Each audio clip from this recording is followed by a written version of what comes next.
Assalamu alaikum. How are you all? We started a topic intrapersonal communication yesterday.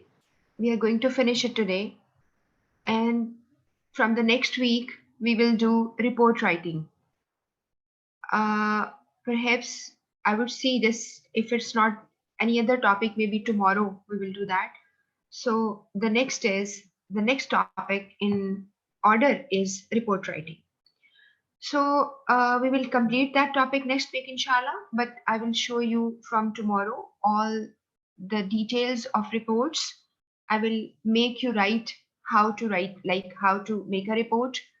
And another thing very important about report is that that's the format. The format of a report is very simple. It's very easy. And if you know how to write a letter, you can write a report as well. So a few things you will remember and you will produce a good report. Inshallah, from tomorrow. Yes, I mixed it with the next. I thought it's the last day, but tomorrow we have a day. We will go through some of the written reports. I will just tell you what are the aspects of that, what are the different parts of that, and you will definitely learn how to write a report. So we are going to finish the topic of intrapersonal communication. Here I told you mostly you have a question on perception. You have a question on thinking patterns. We haven't done thinking patterns. We will do it today. आज हम वो करेंगे, cover करेंगे. लेकिन जो intrapersonal आपने कल पढ़ा देखा, उसको थोड़ा सा मैं स्लाइड्स के थ्रू रिवाइज कर देती हूँ. फिर मैं आपको नोट्स से पढ़ाती हूँ. आज आपको मैंने शेयर कर दिए हैं दो तरह के नोट्स. एक तो बिजनेस मैसेज के प्लान्स कैसे होते हैं और उसके पार्ट्स क्या होते हैं, वो आप अच्छी तरह पढ़ लो.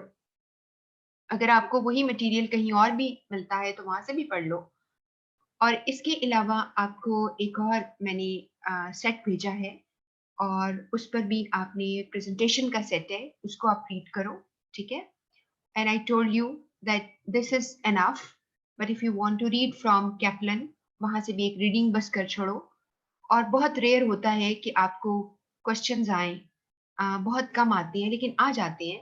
तो आप उसके लिए जो आपकी कैप्लन की बुक में चैप्टर है उसके एंड में कुछ क्वेश्चंस हैं प्रेजेंटेशन के ऊपर, वो जरा आप पढ़ लेना.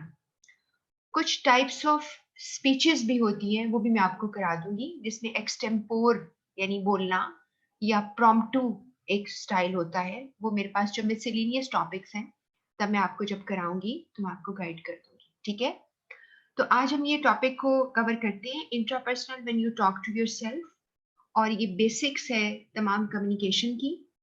जब आपको अपनी सेल्फ अवेयरनेस होती है, आप अपनी पहचान करते हो, तो आप दूसरों की पहचान कर सकते हो. आपको अगर अपनी लिमिटेशंस या वीकनेसेस का पता है या स्ट्रेंथ्स का पता है, तो आप दूसरों को सही इवेलुएट कर सकते हो.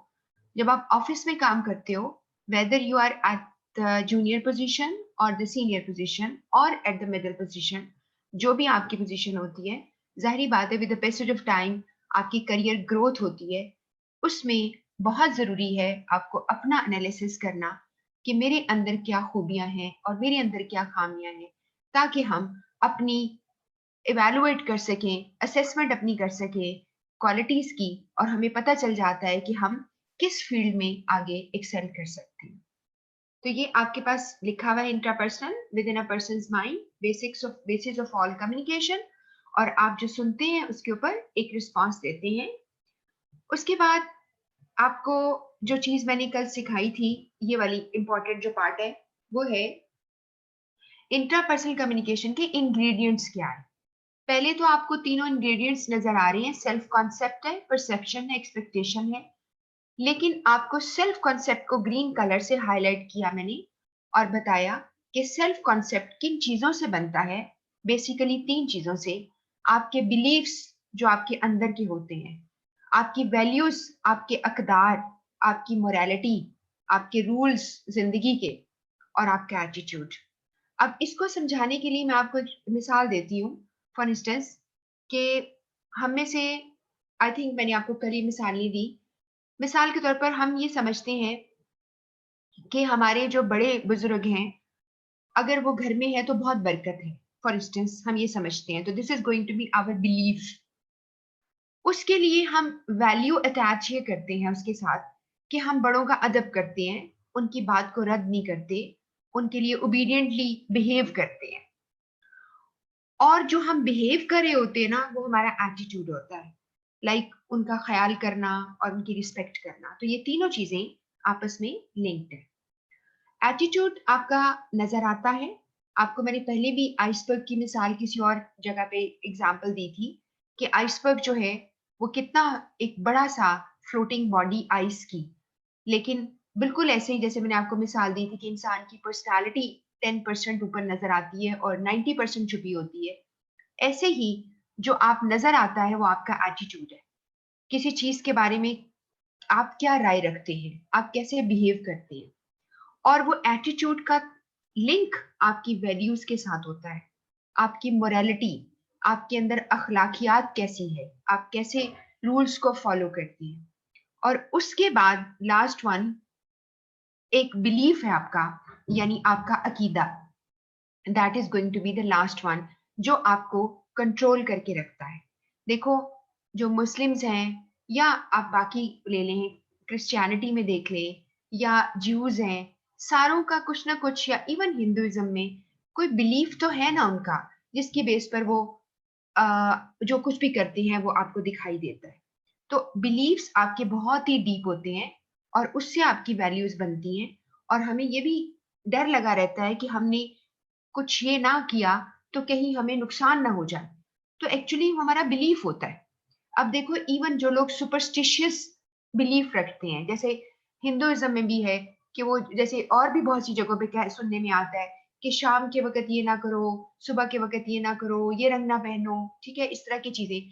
और जब वो ऐसा बिलीव करना शुरू कर देती है ना, तो फिर उनके साथ वाकई उस तरह होना शुरू हो जाता है। क्योंकि उसकी वजह ये होती है कि वो आपकी जो जो हम नेगेटिव थिंकिंग करते हैं ना, उससे नेगेटिव चीजें होती हैं, और अगर हम पॉजिटिव थिंकिंग करते हैं तो वो चीजें पॉजिटिव होना शुरू हो जाती है। तो ये इसका ताल्लुक था। फिर हमने परसेप्शन को अगर लिया था एज अ हाईलाइट, मैंने यहाँ पे किया ग्रीन कलर से, और मैंने आपको बताया था कि परसेप्शन जो होती है वो किसी भी चीज के बारे में आपका पॉइंट ऑफ व्यू है। आपने, यानी आपकी अपनी परसेप्शन बनाते हो, और आपकी परसेप्शन जो है वो तीन चीजों से बनेगी। एक आप खुद हैं, एक टारगेट जिस चीज को देख रहे हैं, और आपका कॉन्टेक्स्ट मीन कि आप किस माहौल में उस चीज को देख रहे हैं। और कल हमने मिसाल पढ़ी थी कि एक बॉस है जो ड्रेसअप होता है ऑफिस में, लेकिन वही बॉस जब किसी खेल के लिए ड्रेसअप होता है तो आपको वो अजीब सा लगता है। और आपने ये भी देखा और मैंने भी बताया था कि तीनों में से दो को आप जो है कांस्टेंट रख लो, एक को वेरिएबल कर लो, तो आपकी परसेप्शन पे इसका फर्क पड़ता है। और फिर थी एक चीज एक्सपेक्टेशंस, और आपने कहा कि जी मैंने बताया था कि एक्सपेक्टेशंस क्या होती है। Your you expect something that would happen in future, तो वो आपकी एक्सपेक्टेशंस होती हैं जो कुछ रीजनेबल है, कुछ अनरीजनेबल है। फिर परसेप्शन के बारे में अगर हम गौर करें, तो जो कुछ भी हम दुनिया में चीजें देखते हैं, आपकी फाइव सेंसेस आपको हेल्प करती है। आप इस पिक्चर को अगर देखें तो देखें कैसे कनेक्शन है इसका। आपकी sight, sound, smell, taste, texture, जो भी टेक्सचर मीन आपका टच करना, वो आप टेक्सचर को उसको देखते हो। तो ये सारा कुछ जो है आपकी फाइव सेंसेस हैं, जो आपको आपकी अटेंशन लेती हैं, और फिर आप उसको इंटरप्रेट करते हो, और उसके ऊपर एक रिस्पॉन्स जो आपका दिमाग देता है, वो आपकी परसेप्शन है। कुछ चीजों को कहते हैं ये नहीं अच्छी होती, कुछ चीजों को कहते हैं ये अच्छी होती हैं, तो वो आपकी परसेप्शन है। फिर परसेप्शन के बारे में क्या होता है कि active process of creating meaning by selecting, organizing, interpreting people, event, situation. हम हर वक्त कुछ ना कुछ, ये सिर्फ आपको समझाने के लिए, इसको याद नहीं करना आपने, कि जो कुछ भी देखते हैं हम पहले, सबसे बड़ी बात एक और होती है, एक टर्म हम यूज करते हैं, उसे कहते हैं सिलेक्टिव परसेप्शन। वो मैंने आपको बैरियर्स में भी पढ़ाया था। सिलेक्टिव परसेप्शन का मतलब ये होता है कि यू सिलेक्ट दोज थिंग्स या स्टिमुलस आपकी जो होती है बाहर, उसको आप सिलेक्ट करते हो on the basis of your needs. आप किसी चीज को लाइक करते हो उसकी बेसिस पर, ठीक है, चाहे लोग हैं, इवेंट्स हैं, कुछ भी हैं, सिचुएशन है, चीजें हैं, तो आप सिलेक्ट करते हो, फिर वो दिमाग में ऑर्गेनाइज होती हैं और फिर आप उसको इंटरप्रेट करके किसी चीज को अच्छा बुरा कहना शुरू कर देते हो। इसी तरह तीन चीजें अभी अब ये सिचुएशन, कॉन्टेक्स्ट होता है, टारगेट है और परसीवर खुद है, जिसका बहुत कुछ अफेक्ट करता है हमारे एटीट्यूड, हमारे इंटरेस्ट, हमारा एक्सपीरियंस उस चीज के बारे में। और आप ये भी तो देखो, कभी कभार ऐसा होता है ना कि आप किसी चीज के बारे में एक परसेप्शन रखते थे, कुछ अरसे के बाद वो चेंज हो गई। क्यों चेंज हो गई? क्योंकि आप बदल गए हैं, आपका एक्सपीरियंस बेहतर हो गया है, आपकी एजुकेशन ज्यादा हो गई है, आपकी प्रायोरिटीज चेंज हो गई है, तो वही चीज के बारे में आपकी राय जो है वो बदल जाती है।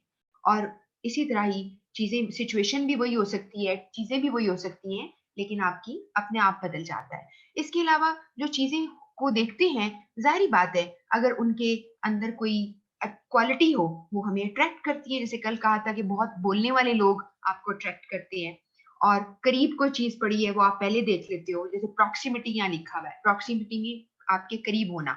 नोवेल्टी का मतलब है कोई चीज जदीद है, मोशन का मतलब है कोई चीज मूव कर रही है। जिस तरह अगर आप टीवी पे ऐड देखते हो, तो जितनी ज्यादा मूवमेंट उसमें होगी उतनी आपको याद रहती है, ठीक है? या कोई तेज तेज बोलता है वो आपको याद रहती है।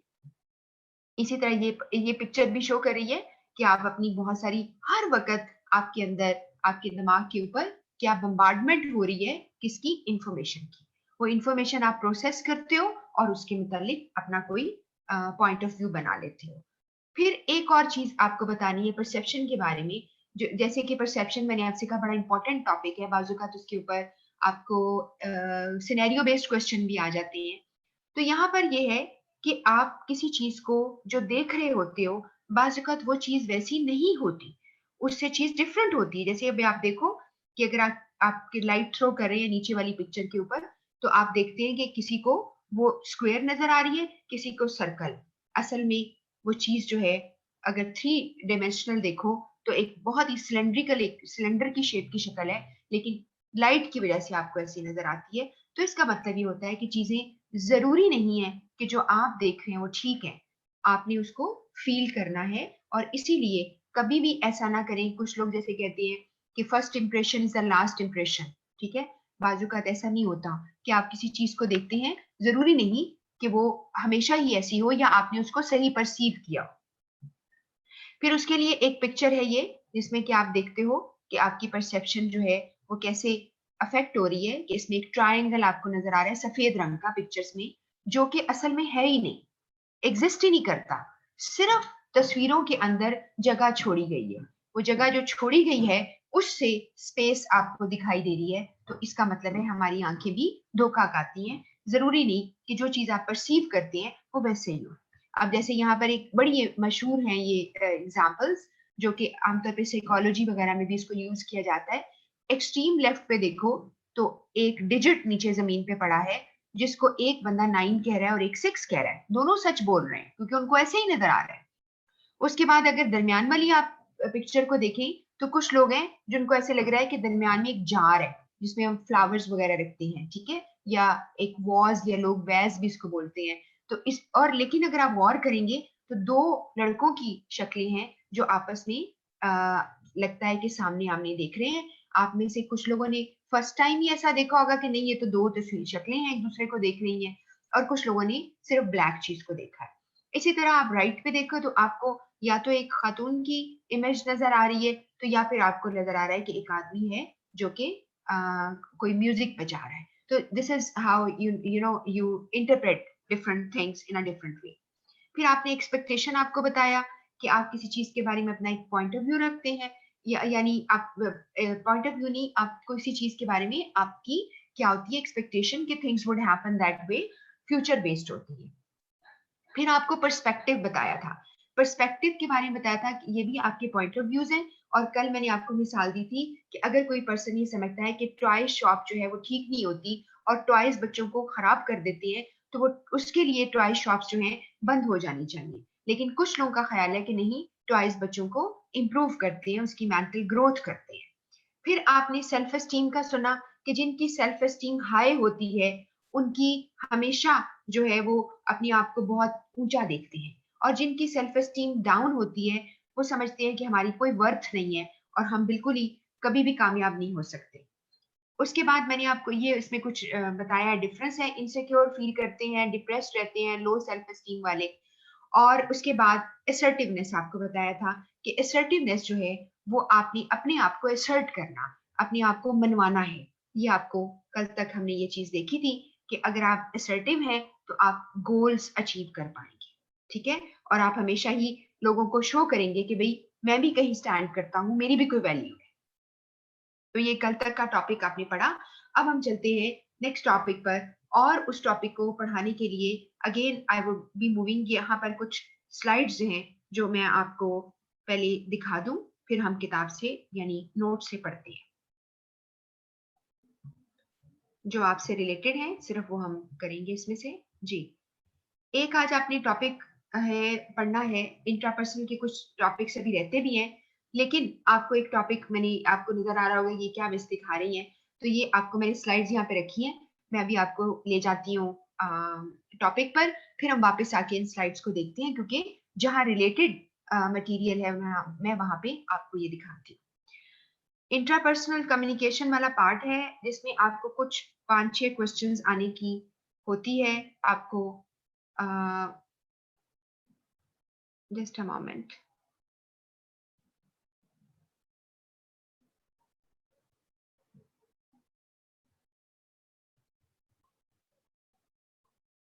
एक मिनट वेट कीजिएगा।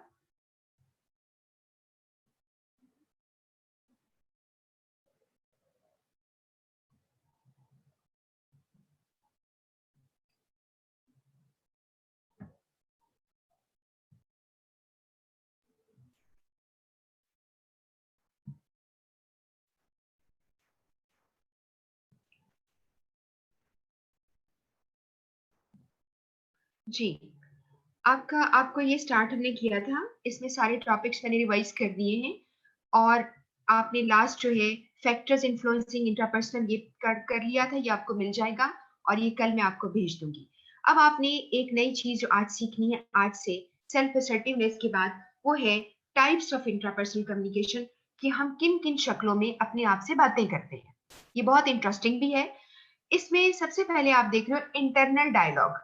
इंटरनल डायलॉग है कि हमारे दिमागों के अंदर हर वक्त एक डायलॉग चल रहा है, हम खुद सोचते रहते हैं। उसके लिए यहाँ पर एक जो हाईलाइटेड सेगमेंट है आपको नजर आ रहा है, इसमें लिखा हुआ है कि आप डे ड्रीमिंग करते हो, ठीक है, और आप डे ड्रीमिंग करते हो और नॉकटर्नल ड्रीमिंग करते हो। देखो, डे ड्रीमिंग का मतलब होता है कि आपके दिमाग में ताने बाने ख्यालात बुनते रहते हो और आप बहुत ही सोचते रहते हो, कभी कभार ऐसी भी चीजें हम सोचना शुरू कर देते हैं जो हम नहीं अचीव कर सकते। दूसरा है नॉकटर्नल ड्रीमिंग।